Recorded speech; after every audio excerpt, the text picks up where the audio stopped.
Welcome to PP Knowledge Hub. Today we are going to continue our same history chapter, The Rise of Nationalism in Europe. Today is our topic, The Age of Revolutions. So today is our topic, The Age of Revolutions. In this topic, we will study two important revolutions took place in between 1830 to 1848.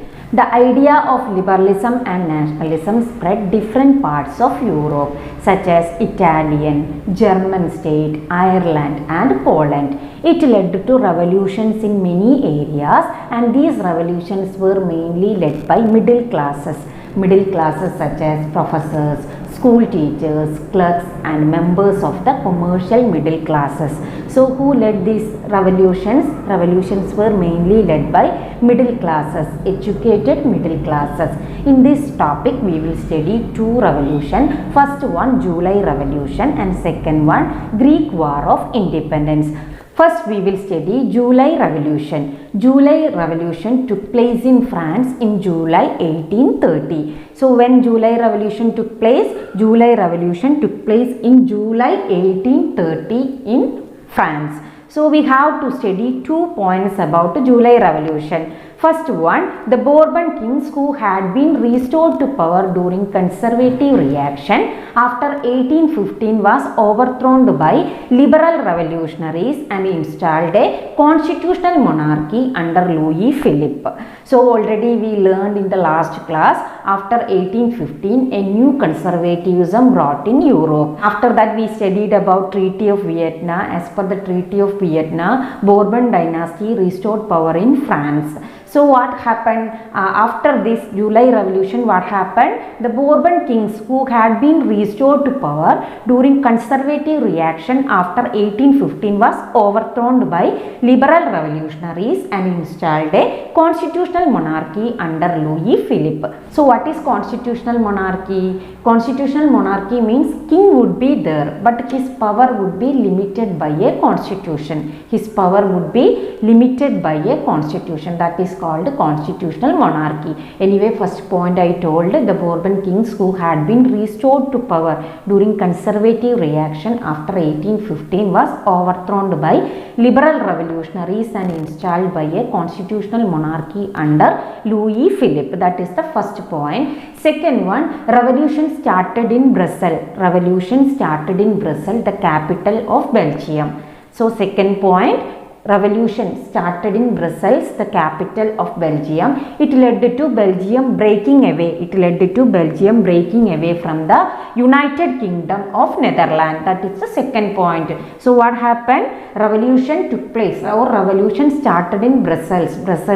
Brussels means the capital of Belgium. It led to Belgium breaking away from the United Kingdom of Netherlands. So these are the two main points we have to study about July Revolution. Once again I will tell about July Revolution. It took place in July 1830 in France.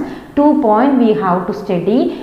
First point, Bourbon kings who had been restored to power during conservative reaction after 1815 was overthrown by liberal revolutionaries and installed a constitutional monarchy under Louis Philippe. Second point, revolution started in Brussels, the capital of Belgium. It led to Belgium breaking away from the United Kingdom of Netherlands. These are the 2 points about July Revolution.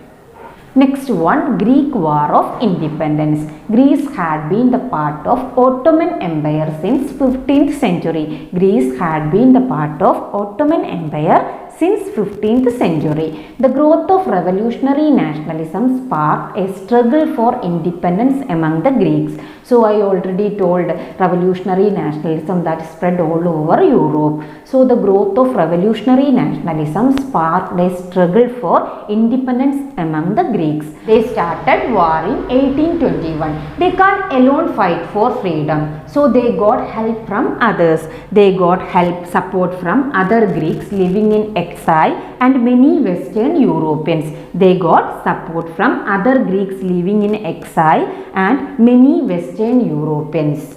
Poets and artists, they mobilized public opinion to support its struggle against a Muslim empire. And one of the poet, an English poet called Lord Byron, he organized funds and later he went to fight in the war. But he died of fever in 1824. Finally, in 1832, a Treaty of Constantinople recognized Greece as an independent nation. So finally, the Treaty of Constantinople in 1832, it recognized Greece as an independent nation. So which are the main points we studied in the Greek War of Independence? Greece had been the part of Ottoman Empire since 15th century, and the War of Independence in Greek, it began in 1821. They can't alone fight for the freedom, so they got support from other Greeks living in exile and many Western European countries. And one of the English poet, Lord Byron, he organized a fund for the war. But what happened? He died due to fever. Later he died in 1824. And after that, in 1832, finally a Treaty of Constantinople recognized Greece as an independent nation. So these are the main points we studied about Greek War of Independence. Our next topic is romantic nationalism, romantic imagination and national feeling. This topic we will study how culture played an important role in creating the idea of nation. How culture played an important role in creating the idea of nation. How art, poetry, stories and music help to express and shape nationalist feeling. Let us discuss what is romanticism. Romanticism is a cultural movement. It is a cultural movement which sought to develop a particular form of nationalist sentiment. So what is romanticism? Romanticism is a cultural movement which sought to develop a particular form of nationalist sentiment. Let us discuss more about romantic nationalism with the viewpoint of a romantic or a German philosopher Johann Gottfried Herder. He claimed that the true German culture was to be discovered among the common people. According to his view, he claiming that the true German culture was to be discovered among the common people. It was through folk songs, folk poetry, folk dances, etc. So common people, they know more about folk songs, folk poetry and folk dances. So how true common culture was to be discovered according to Johann Gottfried Herder? It through common people. So common people know more about folk songs, folk poetry, folk dances. Through this only true spirit of nation was popularized. Through these folk songs, folk poetry and folk dances, only true spirit of nation was popularized. So collecting and recording these forms of folk culture was essential for nation building. According to his view, collecting and recording these forms of folk culture was very essential for nation building. Through this can give modern nationalist message to large audience who were mostly illiterate. So we already learned how culture played an important role in creating the nationalist sentiments. Let us discuss it with one example. The end of 18th century, Poland had been partitioned by the great powers Russia, Prussia and Austria. So what happened in 18th century in Poland?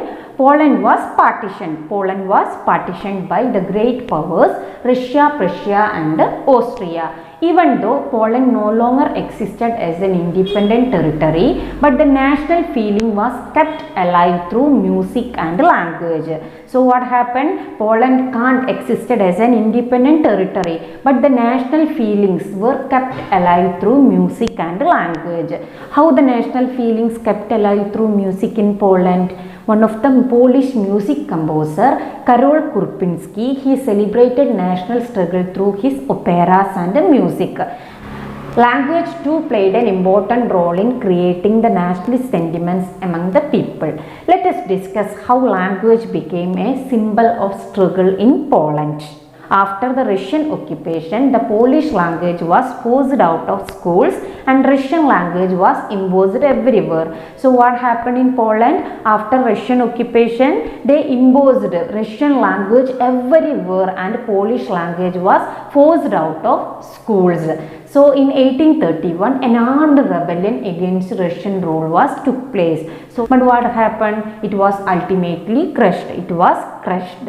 And following this, many members of clergy in Poland, they began to use language as a weapon of national resistance. Following this, what happened? Many of the clergies in Poland, they used language as a weapon to national resistance. Wherever Polish language was used, wherever the church gathering and wherever the religious instruction, everywhere instead of Russian language, they used Polish language.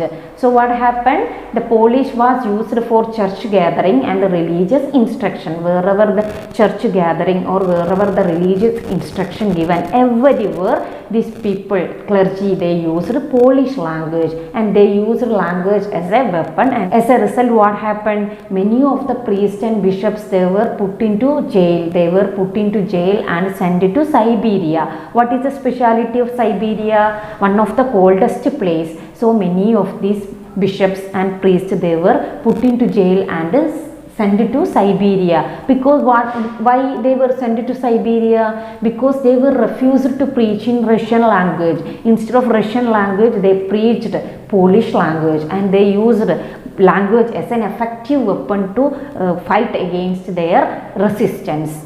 So they used effectively language as a symbol against Russian dominance. So this much only today's topic. I think today's topic is clear to you. If you understood my class, please like, share and subscribe. For getting new notification, click the bell icon and press the all button. We will meet in the next class.